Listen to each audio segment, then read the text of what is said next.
Graça e paz da parte de Deus e de nosso Senhor Jesus Cristo. Eu desejo estar lendo junto com os irmãos um texto da palavra de Deus que se encontra no livro de Marcos, capítulo de número 10, versículo 17 ao versículo de número 31, a qual fala acerca do jovem rico. O texto diz assim: E pondo-se Jesus a caminho, correu para ele um homem a qual se ajoelhou diante dele. Ele perguntou: Bom mestre, que farei para herdar a vida eterna? Jesus lhe disse: Por que me chamas bom? Ninguém é bom senão um que é Deus. Tu sabes os mandamentos: não adulterarás, não matarás, não furtarás, não dirás falso testemunho, não defraudarás alguém, honra teu pai e a tua mãe. Ele, porém, respondeu e lhe disse: Mestre, tudo isto guardei desde a minha mocidade. E Jesus, olhando para ele, o amou. Ele disse: Falta-te uma coisa. Vai, vende tudo quanto tens, dá aos pobres, e terás um tesouro no céu. E vem, toma a sua cruz e segue-me. Mas ele, contrariado com essa palavra, retirou-se triste, porque possuía muitas propriedades. Então Jesus, olhando ao redor, disse aos seus discípulos: Quão dificilmente entrarão no reino de Deus os que têm riqueza. E os discípulos se admiraram desta palavra, mas Jesus, tornando a falar, disse-lhe: Filhos, quão difícil é para os que confiam nas riquezas entrar no reino de Deus. É mais fácil um camelo passar pelo fundo de uma agulha do que entrar um rico no reino dos céus. E eles se admiraram ainda mais, dizendo entre si: Quem poderá, pois, salvar-se? Jesus, porém, olhando para eles, disse: Para os homens é impossível, mas para Deus tudo é possível. Aleluia, glórias a Deus, né? Tudo é possível para Deus. Glória a Jesus, né? E eles se admiraram ainda mais, dizendo entre si: Quem poderá salvar-se? Jesus, porém, disse, olhando para eles, disse: Para os homens é impossível, mas para Deus tudo é possível. E Pedro começou a dizer-lhe: Eis que nós tudo deixamos e te seguimos.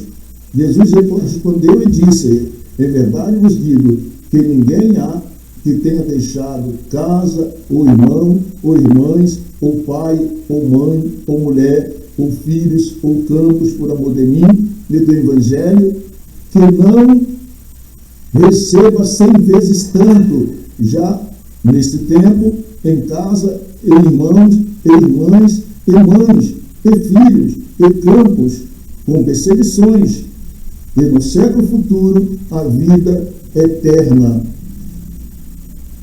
Porém, muitos primeiros serão derradeiros, e muitos derradeiros serão os primeiros.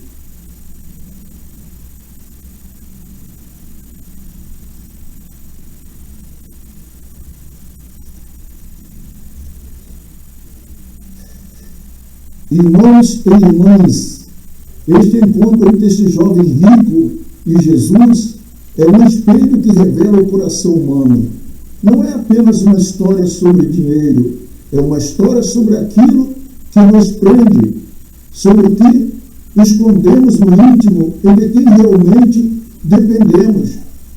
Hoje quero convidar cada um a ouvir não só as palavras, mas o olhar e o convite de Jesus.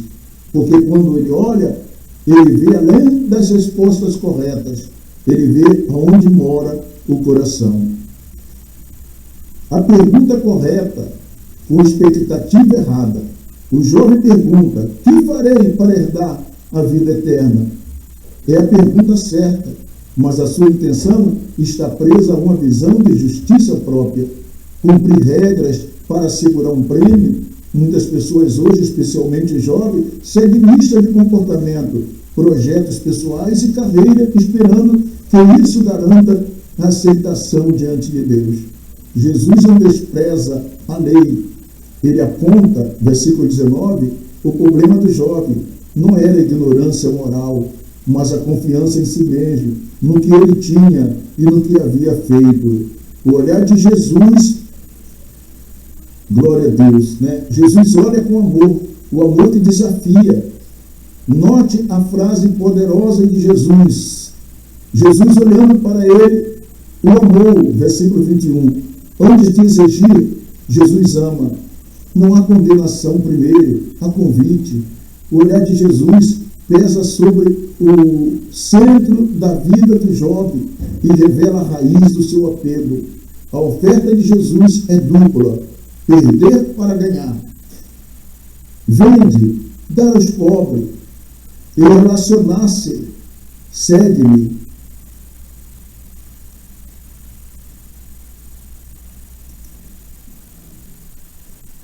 Segue-me. O cerne do chamado cristão é relacional.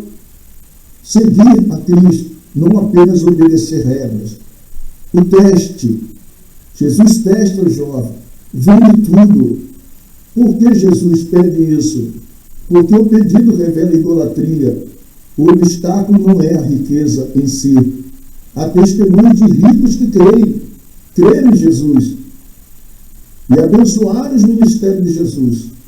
Nós vemos que muitas mulheres, elas bancaram o ministério de Jesus com as suas fazendas, mas a incapacidade de confiar mais em Deus do que nas posses, vende tudo. Foi um comando que expõe o que o rapaz não podia abrir mão. O convite é sempre pessoal. A forma concreta de vender tudo difere para cada pessoa. Pode ser dedicar o tempo, dar prioridade, desapegar-se de projeto que tenha primazia em nosso coração. Deus precisa estar em primeiro lugar em nossas vidas. Não podemos colocar nada acima de Deus. Pode ser uma coisa bem pequena para os nossos olhos, mas se estiver acima de Deus na nossa vida, nós corremos o risco de perder a nossa salvação. Nós precisamos olhar, aleluia, para o Senhor Jesus, com fé, crendo nele. Ele sabe o que faz, o que ele tem é o melhor para nós. Ele tem a vida eterna. A vida eterna não tem preço. O preço, aleluia, da vida eterna, nosso Deus, ele pagou por nós, enviando Jesus para morrer na cruz do Calvário.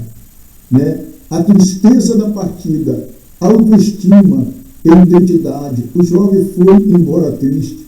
Ele era respeitável, religioso, provavelmente influente, mas não adianta ter influência, não adianta ter um bom estudo, não adianta andar, às vezes, até mesmo ter uma vida reta, mas está apegado a alguma coisa, aleluia, é colocado acima de Jesus. Mas quando o Evangelho pede um passo a mais, entregar o que definia, ele não pôde. Podemos ser religiosos e ainda assim não possuir o reino. Cumprir normas não salva. A entrega do coração salva. Aleluia, glórias a Deus. Não adianta só cumprir normas. Nós temos que ter a palavra de Deus no nosso coração. O salmista Davi disse: escondi a tua palavra no meu coração para não pecar contra ti. Nós temos que buscar Deus com todas as nossas forças, dentro do nosso limite. Deus não pede nada além do nosso limite. Por isso, lá em Romanos, capítulo 12, versículo de número talvez 3, diz: transformai-vos pela renovação do vosso entendimento, para que experimenteis qual seja a boa, agradável e perfeita vontade de Deus. Deus, ele espera que nós sejamos transformados. Ele não exige que nós alcancemos um nível espiritual sem uma mudança no nosso ser, sem um entendimento. Ele quer que nós entendamos, glória a Deus, acerca da nossa vida com Ele. A impossibilidade e a ação de Deus. Jesus declara que é difícil para os ricos entrar no reino. Os discípulos perguntaram: quem então pode salvar? A resposta de Jesus é clara: com os homens é impossível, mas não com Deus, Com Deus, tudo é possível. A salvação não é um fruto exclusivo da luta humana. É graça. É a graça de Deus. Ao mesmo tempo, a graça não anula o chamado à renúncia, quando necessário. Às vezes é necessário nós renunciar. Renunciar a tudo. Tomar a nossa cruz e seguir o Senhor. Existe alguma coisa melhor do que seguir a Jesus? O que Jesus estava oferecendo àquele moço? Andar com ele. Não era somente ser um seguidor, vamos dizer assim, comum. Não. Jesus estava falando, vende tudo, vem e segue. E o que ele queria mais do que isso? Jesus é o dono de tudo. Tudo que ele precisasse, Jesus teria para poder dar. Bendito seja o nome do Senhor.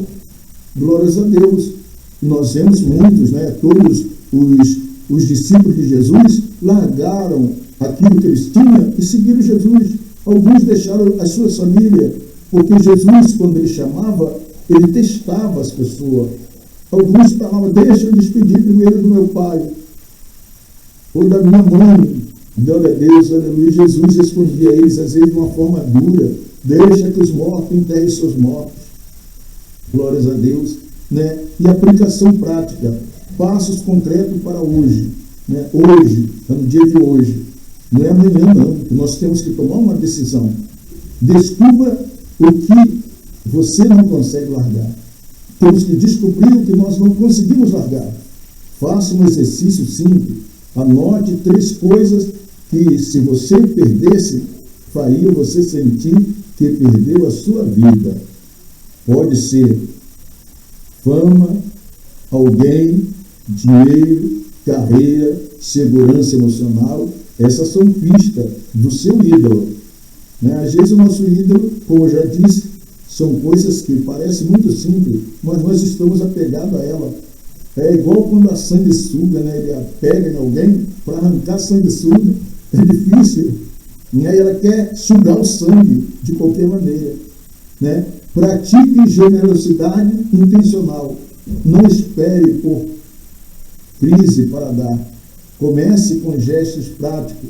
10% do seu tempo em serviço, ofertas reais aos necessitados ou apoio contínuo a uma obra. A generosidade desativa a tirania do processo. Glórias a Deus. Tem pessoas que estão apegadas ao dinheiro e ele não consegue dar nem para a obra de Deus. Ele não consegue dar. E isso é muito triste, porque a obra de Deus necessita. E nós vemos como exemplo, eu já citei das mulheres, que com as suas fazendas, elas bancavam o ministério de Jesus. E hoje ainda temos a obra de Deus que necessita, mas as pessoas às vezes têm a mão fechada. Aleluia, que Deus tenha misericórdia das nossas vidas. Seguir é diário. Segue-me é o verbo no presente, não é um ato único, é caminhar diariamente. Glórias a Deus, aceitar cruzes pequenas, escolher o reino nas decisões rotineiras, estudos, namoro, investimento, lazer. Peça a Deus coragem para escolhas que o tornem discípulo. Glórias a Deus. Se você se identificou com o jovem, com uma pergunta, com um apego, com tristeza, ao pensar em dar o passo, saiba que Jesus não veio para humilhar, mas para libertar. O convite é hoje. Venha como está. Olhe para Jesus e responda com honestidade. Talvez o convite não seja vender tudo literalmente. Pode ser abrir a mão daquela prioridade que compete com Deus. Faça uma oração curta agora em seu coração, entregando esse tudo a Ele. Diga assim: Senhor Jesus, eu venho como sou, mostra o que me prende, dá-me coragem para abrir a mão do que me impede de seguir-te. Ensina-me a guardar tesouros do céu e amar como tu amas. Se preciso que eu saiba perder para ganhar-te. Amém. Glórias a Deus. Que Deus abençoe a sua vida rica e abundantemente. Glórias a Deus. Aleluia.